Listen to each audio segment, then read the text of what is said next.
ची दखल महाराष्ट्र शासनापर्यंत पोहोचणार. अनेक जण या ठिकाणी गंभीर झालेले आहे. कारण 2017 मध्ये मोठ्या उत्साहाने विषय शिक्षक म्हणून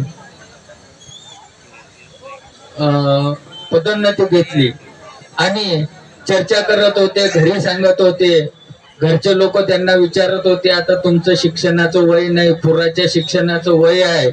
पण याचा शिक्षकांचा आणि आमच्या भगिनींचा एवढा उत्सव होता तर मुलाला सांगत होते, तू शिक जोबा, पण मला थोडं शिकू दे, कारण मला विषय शिक्षक व्हायचा आहे, पदवीधर.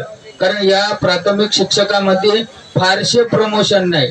फार तर रिटायरमेंटच्या वेळेस एखादी उच्च श्रेणी मुख्याध्यापक होते आणि मधातल्या पिरियड मध्ये काहीच नाही, सहाय्यकच शिक्षक आहे. मग काहीतरी एक शासनाने टाकून दिले, एक विषय शिक्षक. आणि या विषय शिक्षकामध्ये आम्ही आनंद साजरा केला 2017 पासून. आम्ही पदवीधर झालो.